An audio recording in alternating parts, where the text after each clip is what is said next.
കൂടുതൽ വാർത്തകളും വീഡിയോകളും കാണാൻ ഈ ചാനൽ സബ്സ്ക്രൈബ് ചെയ്യുക. കൂടെ ബെൽ ബട്ടൺ അമർത്തുക. നമസ്കാരം.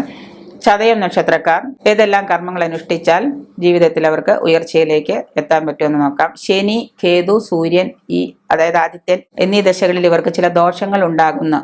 ആ ദോഷങ്ങൾ ചിലപ്പോൾ ദോഷാധിക്യം കാഠിന്യമായിട്ട് വല്ല ഓപ്പറേഷനോ മറ്റു സാമ്പത്തിക ദുരിതങ്ങളോ അങ്ങനെ പല ദുരിതങ്ങളും ഈ ചതയ നക്ഷത്രക്കാർക്ക് ഈ ദശാസന്ധിയിൽ കാണുന്നുണ്ട്. അതുകൊണ്ട് അങ്ങനെയുള്ളതുകൊണ്ട് ഇതിനുള്ള പ്രതിവിധികൾ നേരത്തെ മുൻകൂട്ടി പ്രതിവിധികൾ കണ്ടുകൊള്ളണം. അത് അനിവാര്യമാണ്. സർപ്പക്ഷേത്രങ്ങളിൽ ദർശനം, വഴിപാടുകൾ, പൂജ ഇവ നടത്തുക. കുടുംബത്തിൽ സർപ്പക്കാവിലുള്ള ചതയ നക്ഷത്രക്കാരാണെങ്കിൽ ആദരവോടെ അവയെ പരിരക്ഷിക്കുകയും പൂജിക്കുകയും അവയെ സ്നേഹിക്കുകയും ചെയ്യുക. കടമ്പ് വൃക്ഷം വച്ചുപിടിപ്പിക്കുക. സർപ്പക്കാവിൽ കടമ്പ് വൃക്ഷം വച്ചുപിടിപ്പിക്കുക. ഇവ ചെയ്യുന്നത് ദോഷത്തിന് വളരെ ഗുണകരമായ കാര്യങ്ങളാണ്. ദോഷാധിക്യം കുറയ്ക്കും.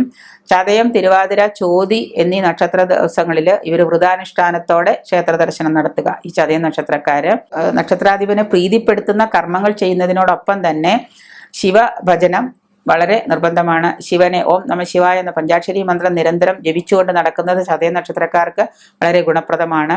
രാശ്യാധിപനാണ് ശനി. ശനിയെ പ്രീതിപ്പെടുത്താൻ വേണ്ടി ശനീശ്വര പ്രീതി പൂജാകർമ്മങ്ങൾ ചെയ്യുക, ശനീശ്വര പ്രീതി വരുത്തുക, ശനീശ്വര സ്തോത്രങ്ങൾ നിരന്തരം ജപിച്ചുകൊണ്ട് നടക്കുക. ഇതൊക്കെ ചെയ്യാം. വിധി പ്രകാരം ശനീശ്വര പൂജ നടത്തി ശനീശ്വര യന്ത്രം ധരിക്കുന്നത് ഈ ചതയ നക്ഷത്രക്കാർക്ക് ഗുണപ്രദമാണ്. ജീവിതത്തെ ദുഃഖങ്ങൾ അകറ്റി കരുത്തുള്ളവാക്കാൻ ഈ തരത്തിലുള്ള വിധി പ്രകാരമുള്ള പരിഹാര കർമ്മങ്ങൾ ചതയ നക്ഷത്രം ചെയ്യേണ്ടതാണ്.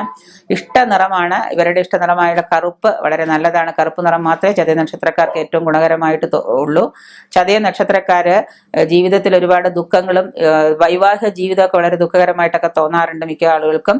100%ത്തിൽ 90% വിവാഹ ജീവിതത്തിൽ അത്ര ഉയർച്ചയോ വിവാഹ ജീവിതത്തിൽ അത്ര സംതൃപ്തിയോ ലഭിക്കാറില്ല. ആ സമയത്ത് നിങ്ങൾ ചെയ്യേണ്ടത് വിവാഹ ജീവിതമോ കുടുംബജീവിതമോ സംതൃപ്തമാവാൻ വേണ്ടി നിങ്ങളുടെ ജാതകം പരിശോധിച്ച് അതിൽ എന്തൊക്കെയാണോ ഏറ്റക്കുറച്ചിലുള്ളത് പരിഹരിച്ചുകൊണ്ട് അതിനുവേണ്ട വിധി പ്രകാരമുള്ള കർമ്മങ്ങൾ അനുഷ്ഠിച്ചാൽ നിങ്ങൾക്ക് ഈ പറയുന്ന രീതിയിലുള്ള ഉയർച്ചകൾക്ക് സാധ്യതയുണ്ട്.